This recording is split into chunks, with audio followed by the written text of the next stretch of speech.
Hello there. Welcome to another amazing day of learning some chemistry. This is Chem Coach Powers, and I'm here to teach you about using chemical formulas, chapter 7.3. So let's get going here today and let's have some fun. So our objectives here today to determine the molar mass of a compound from its formula. So we're going to go back and learn a little bit more, kind of review some of that molar mass concept. And now we're going to tie it into these new formulas that we are really getting good at figuring out. And then we're going to just solve some problems with these. And again, you've done some of these already, but we're going to be converting between mass, moles, and the amount of particles. And we're going to just do a little bit of review as we go through and do this. So here are your criteria for success. Given the formula for a compound, you can use the masses and subscripts for the atoms in the formula to determine the molar mass of the compound.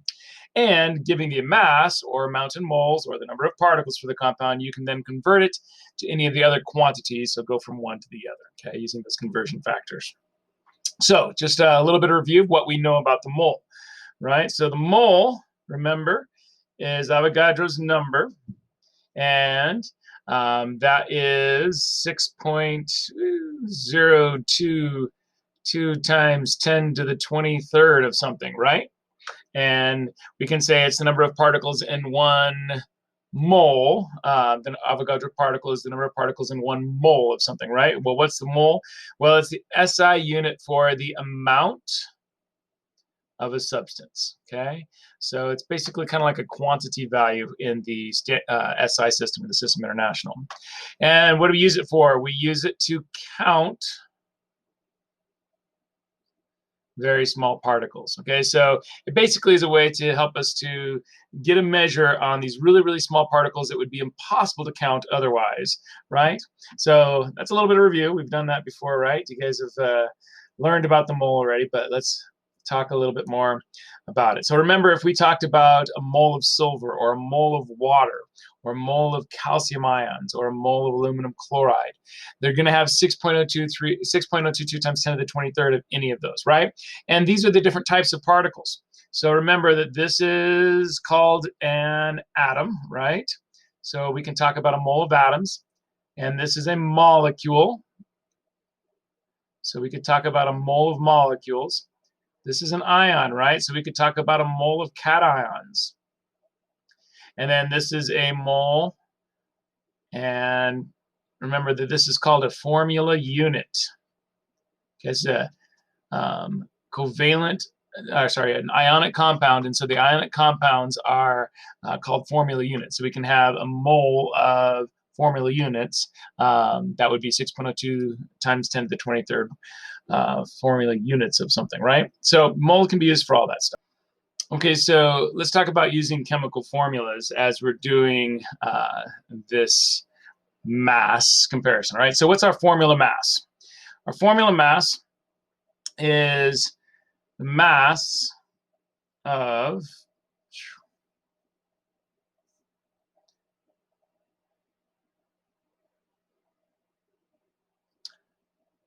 the collection, basically, of the elements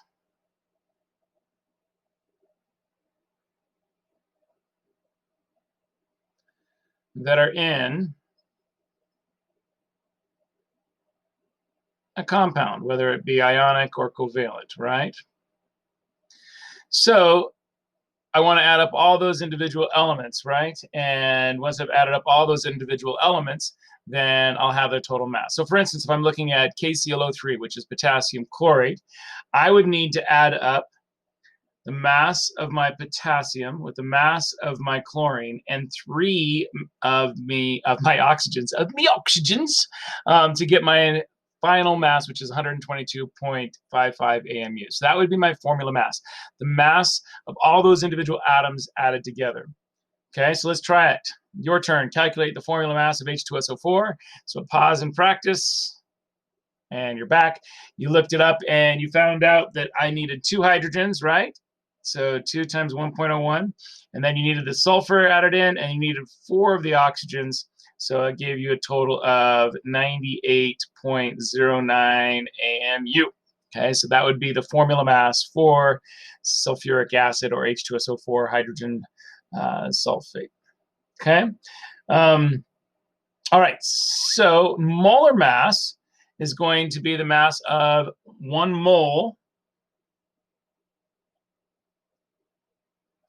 of whatever it is you're talking about in this case, right? Um, so it could be element, 1 mole of an element, or maybe I'm talking about 1 mole of a compound, right? We talked about the molecular and the ionic, or ions, right? Cations, anions. So 1 mole of whatever it is we're talking about. What's the mass of that? That's going to be my molar mass. Remember that this is numerically equal to the formula mass or the atomic mass, depending upon what you're dealing with, right? Because the number is going to be the same, but the unit is not going to be the same. Okay, so numerically it's going to be equal, but my units when I'm talking about molar mass are in grams per mole, right? So that's just a little bit of review. We've talked about that before. So let's look at some examples, right? If I'm looking at hydrogen and the overall molar mass of hydrogen, I've got to add up those 1.01s, right? So I'd have to say 2.02 grams per mole.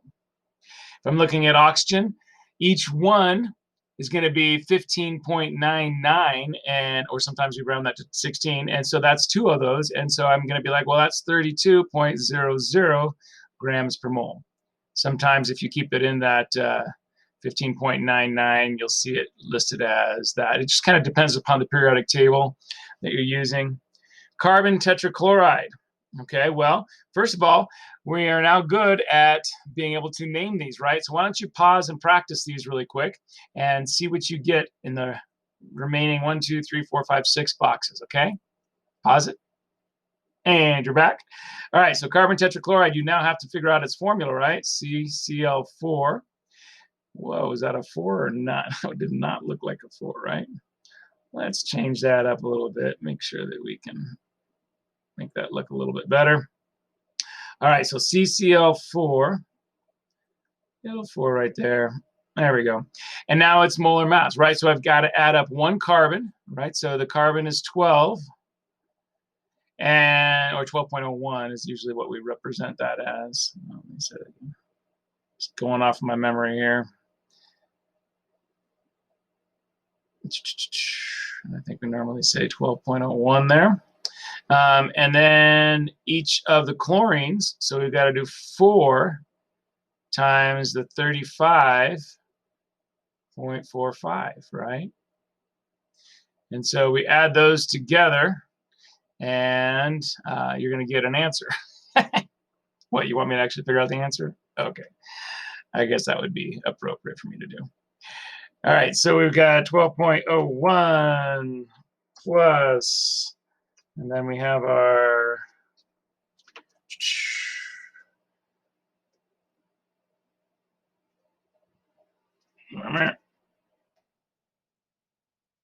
4 times 35.45. All right, so we get 141.8 on that one, right? So 141.8 grams per mole. Got to add them all up, right? All right, so what's the name of this one? We've got barium and chlorine, and this is ionic compound, so we can just say, hey, this is barium chloride. Don't have to do more than 1 charge. Barium just has 1 charge. And now we've got to look up our values on our periodic table, plug it in, and add it up, right? Bet you thought I was going to have the answer to that all ready to go. You'd be wrong. I don't have that one right now. So I'm just going to pause it, and we're magically going to have this come back, okay? Okay, we're back. All right, so we just have to add those values. I've got my periodic table out now, so it's going to work out now, okay? It's going to work out now. So I've got 137 for my barium, right? 137.327. And then I've got 2 chlorine, so that's the same mass that we had up there. So 2 times 35. A little messy there. 35.45. So we've got 70.9. And then we add those together, and we get 208.227. And if we look at sig figs, then we're just going to go off of what we've pulled off the periodic table. And so we've got the 4 sig figs that we're dealing with there. And so 208 point, what was it again? 227. So we can just leave it at 208.2. And then don't forget your units, grams per mole, ready to go. All right, then we do lead 2 chloride. Got to figure out the formula, right? So our formula is Pb, and then this is lead 2, so you're going to need 2 chlorines to balance that out, right? Because the chlorine has 1 negative charge. So PbCl2, and then we looked at lead up, and lead is 207.2 grams per mole, plus our 70.9, because we're at the same thing there. That 2 chlorines. And then we have our answer is 278.1. Did that in my head, so if it's wrong, you'll know why. 278.1 grams per mole. All right, so that's how you do that. Those are the molar masses. Pretty easy, right? Not a difficult process. All right. So remember that we can call molar mass by different things. Sometimes depends upon what book you're using. Saxon uses gram atomic weight, gram molecular weight.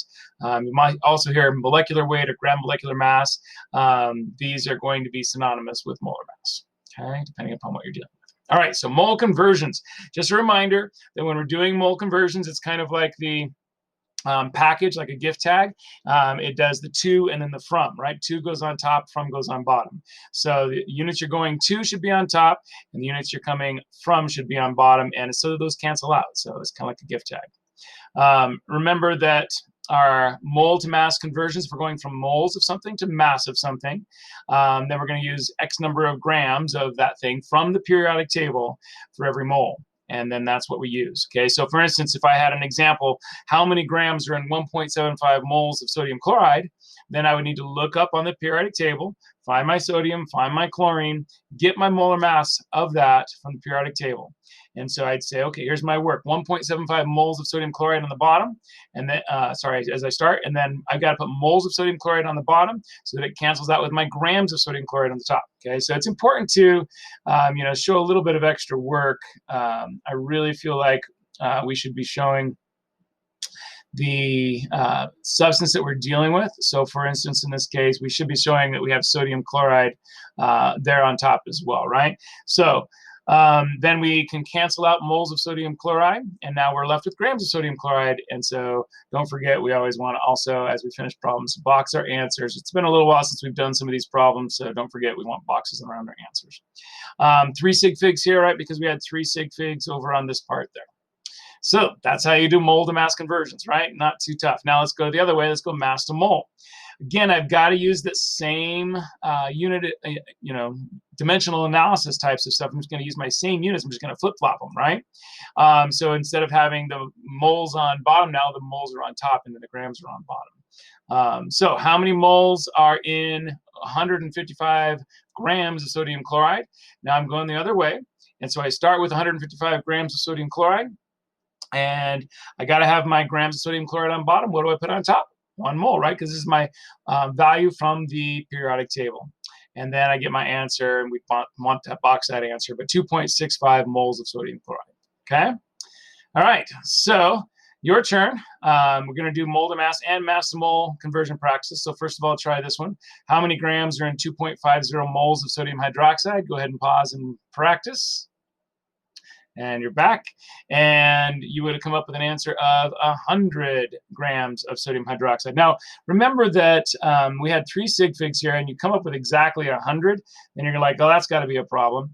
Well, it's not. I mean, we put that little period at the end to indicate, that that's a significant 0. You could also write it like this: 1.00 times 10 to the second grams of sodium hydroxide, right? So it's a good way to do it as well. All right, let's do our next one. You can pause this one as well. How many moles are in 55.65 grams of silver nitrate? And pause it and practice. And you're back. All right, so what did we come up with? We came up with 0.3276 moles of silver nitrate, okay? Making sure that the grams on bottom, we're able to cancel out grams of silver nitrate, cancels out grams of silver nitrate, right? And you're left with the moles of silver nitrate on top. This is what we're looking for. All right, so let's review our different types of particles, because this is one of the things that confuses students as we do problems like this. They are not necessarily converting all the way to atoms when it tells them to convert to atoms. So it gives you a formula, and if that formula has multiple atoms in it and it asks you to come and figure out how many atoms there are, you have to break it up into one extra step of how many atoms are in that molecule, and sometimes you have to multiply it by, like, let's say, a 4 or a 5, depending upon how many you have there. So pay attention to the wording on these. Atoms, remember, are the particles of a single element, like helium, argon, iron. Molecules, those are the simplest unit of the covalently bonded elements or compounds. These are all going to be molecules because they're all covalently bonded, right? Non-metal combinations. And then again, we use our wording of formula unit every time we want to talk about an ionic compound. A little weird, but we use that term, formula unit, instead of molecule. If I say molecule, it's got to be a non-metal combination. If I say formula unit, we're talking about a metal non-metal combination, okay? All right, so let's use Avogadro's number, and let's now go from moles to particles. So we're going to take it one extra step, right? We're going to take it all the way to the particle side instead of just stopping at, mass. Like before we did mole to mass, now we're doing mole to particle. Now you don't have to go through mass in this case. Remember, the identity of the substance doesn't matter. You just have to figure out how many moles or how many particles are in a mole. Well, that's easy because there's always 6.022 times 10 to the 23rd particles in a mole of something. And so if I give you 0.35 moles of carbon dioxide, then all you have to do, boop, take that number and you're going to multiply it. Now, the work is important. You got to show the work here. 0.35 moles of carbon dioxide, put moles of carbon dioxide on bottom so you can see them canceling out. And yes, you'll notice that we wrote out that entire word molecule here. Yeah, that's what we're looking for, right? And there's not really a shortcut for writing out word molecule, so you kind of just have to do it that way. These cancel out, and I guess you could write out molic, as long as I know that you're not talking about a mole, right? Until you get 2.1 times 10 to the 23rd molecules of CO2 is your final answer here. Okay, so let's see if we can do it the other way, right? If we have particles, we want to go to moles. Now we just have to flip-flop our unit, right? Flip-flop that dimensional analysis problem and fix it.